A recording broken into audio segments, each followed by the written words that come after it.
салом, инҷо студияи марказии радиои муҳоҷир аст ва таҳввулотҳои ин соатаро дар нашри хабари мустақиман мешунавед.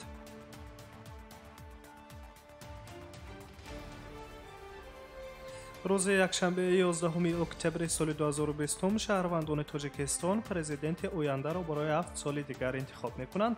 дар интихоботи президентии навбатӣ 5 номзад аз ҳизбҳои сиёсии мамлакат пешбарӣ гардиданд ки инҳо латифзода рустамбарод аз ҳизби аграрии тоҷикистон, ғафорзода абдуҳалим розиқ аз ҳизби социалистии тоҷикистон, эмомалӣ раҳмон аз федератсияи иттифоқҳои касабаи мустақили тоҷикистон, иттифоқи ҷавонони тоҷикистон ва ҳизби халқии демократии тоҷикистон, раҳматзода рустам аз ҳизби ислоҳоти иқтисодии тоҷикистон ва абдуллоев мироҷ санонович аз ҷониби ҳизби коммунистии тоҷикистон пешбарӣ гардиданд. ҳар як шаҳрванди синни ба балоғат расидаи комилҳуқуқи ҷомеа имкон дорад то дар интихобот ширкат кунад ва бо истифода аз ҳуқуқҳои конститутсионии хеш ба тарафдории номзади мавриди назараш раъи худро изҳор дорад. барои шаҳрвандони тоҷикистон ки дар хориҷи мамлакат қарор доранд, участкаҳои овоздиҳӣ низ амал хоҳанд кард. дар русия бошад участкаҳои интихоботӣ дар бинои сафорати тоҷикистон дар Москав ва дар консулгариҳои генералии тоҷикистон дар шаҳрҳои Санкт-Петербург, Екатеринбург, Уфа ва Новосибирск фаъоланд. ҳамин рӯз дар бинои консулгарии тоҷикистон дар Екатеринбург ҷаласаи комиссиони участка интихоботӣ баргузор мегардад ки дар ҳайси он 17 нафар аъзо мебошанд. давре зафар саидзода, консули генералии тоҷикистон дар Екатеринбург иттилоъ дод, дар бинои консулгария участкаи овоздиҳӣ пурра омода буда, баҳри таъмини амнияти саломатии шаҳрвандон дар асоси тавсияҳои ҷоришуда барои пешгирии бемориҳои сироятӣ, корҳои безараргардонӣ дар кабинаҳои овоздиҳӣ, истифодаи қаламҳои яккарата, истифодаи ҳатмии ниқобу дастпӯш ва риояи масофаи иҷтимоӣ тадбирҳои мушаххас андешида шуданд. ҳамватаноне дар минтақаи урал қарор дошта аллакай омодагии худро барои ширкат дар интихобот изҳор кардаанд. ҳамчунин варақаҳои таблиғотии номзадҳои пешбаришуда ба воситаи ҷамъиятҳои тоҷикон ба саҳми ҳамватанон расонида шуданд. илова дошт зафар саидзода, консули генералии тоҷикистон дар шаҳри Екатеринбурги Федератсияи Русия.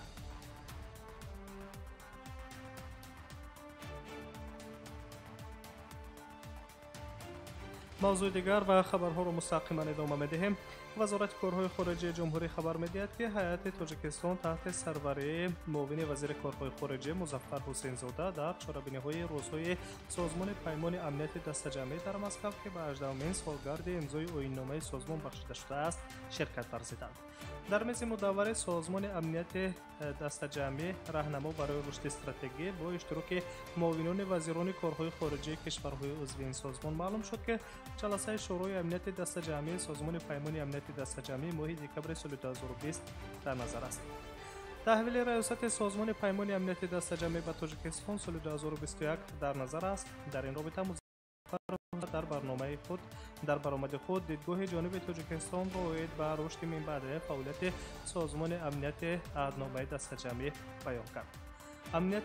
аҳамияти нигоҳ доштани диққати ташкилотро дар мубориза бо чолишҳо ва таҳдидҳои муосир ки дар рӯзномаи байналмилалӣ ва минтақавӣ боқӣ мемонанд таъкид карданд.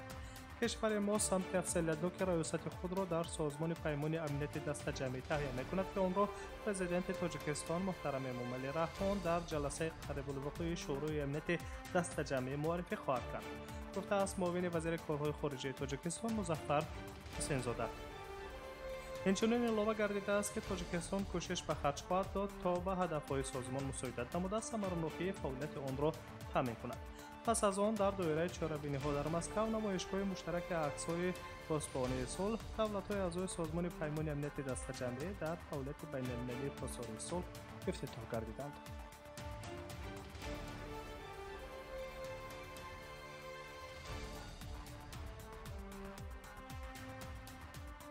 шумо нашри хабарҳои ин соатаро мустақиман рӯи мавҷи радиои муҳоҷир мешунавед. шӯрои федератсия палатаи болоии парлумони Русия лоиҳаи ниҳоии қонунеро тавсиб кард ки ба ҳукумат ҳуқуқи тақсимоти квотаҳо дар минтақаҳоро барои иқомати хориҷон ва шахсони бешаҳрванд бо назардошти вазъ муҳоҷират иҷозат медиҳад. қоидаҳои муайян кардани додани квотаҳо ё худ иҷозатномаҳо барои иқомати муваққатӣ дар Русия ба шаҳрвандони хориҷӣ ва шахсони бешаҳрванд, инчунин тартиби тақсими квотаи зикршуда аз ҷониби комиссиони дахлдори минтақаҳои ҳудудии Русия ташкил шуда аз ҷониби ҳукумат тасдиқ карда хоҳанд шуд. در این زمان ترتیب تقسیم کوتاها در مؤسسه‌های تأسیسی فدراسیون روسیه معین کرده نشده است. انتظار می‌رود که قبل قانون امکان می‌دهد که کوتا در بین خارجیان با نظر داشته وضع مهاجرت در این موضوع موجود یا نبودن اساس‌ها برای رد کردن دادن اجازه‌نامه اقامت موقتی به شهروند خارجی تقسیم کرده شوند. قانون باید پس از 90 روز انتشار رسمی مورد عمل قرار گیرد که این به ضرورت قبول سندهای معیاری حقوقی در این سمت وابسته است.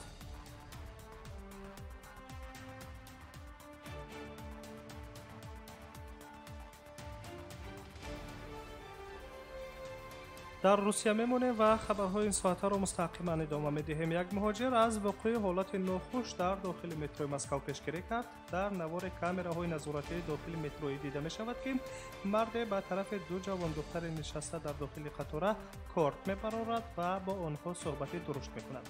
در همین حال جوان مرد نیز مرد کارت را به زمین خوابانیده تا به ایستگاه نوبتی رسیدن او را نمیگذارد تا به جوان دختران خلال وارد سازد.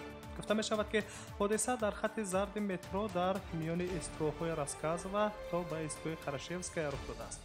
معلوم گردیده است که مرد 36 ساله مست است و در حضور یکی از جوان دختران می نشیند، اما دختر از نزد شخص مست برخاسته در دیگر کرسی می نشیند.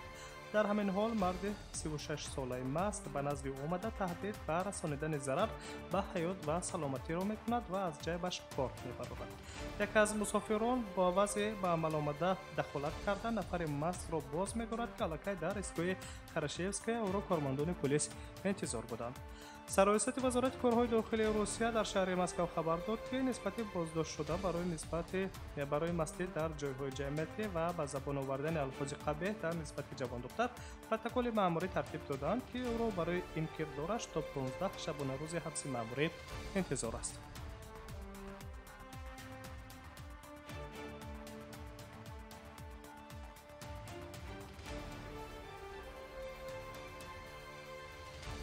ادامه خبرها. رهبر مقامات روسپاتربنادزور آنا پوپووا در افیر شبکه تلویزیونی روسیه یک گفت که وضع کرونا ویروس در روسیه مرکب‌تر می شود. از این رو باید همه چاره‌های مبارزه با کووید 19 را با مسئولیت اجرا نماییم.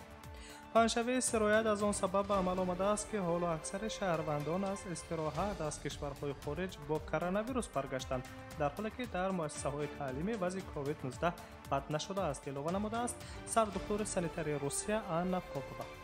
گفته شده است که سرعت پنجشنبه استراحت در 60 منطقه فدراسیون روسیه فوراً صورت گرفت که در 20 منطقه وضع معتدل است. در بعضی حالت‌ها افزایش بیماری کاهش یافته است. معتدل شوی تنها در آن جای‌های دیده می شود که محدودیت‌ها به طور قطعی رعایت کرده می شوند و قسم زیادی حالت‌های نو در بین شهروندان از 30 تا 49 ساله به نظر می رسند. علاوه بر این آنا پوپووا توجه را به آن جلب کرده است که حالا مرکزهای علمی ابولنسک و مرکز علمی ویکتور تست‌های نو را برای معاین کردن سطح مسئولیت از سرایت کرونا ویروس تهیه می‌کنند. و اینچنین علاوه کرده است که تحقیقات پس از به قیدگیری واکسن کووید 19 در مرکز ویکتور به نقشه گرفته شده است که آخر ماه اکتبر آغاز می شود. در خاتمه رهبر مقامات روسپاتربنادزور تاکید کرده است که امروز رعایت طلباتی که با سبب کووید 19 مقرر شده اند از همه مهم است، وگرنه چاره‌های شدید دیگری اندیشیدن لازم پیش می آید.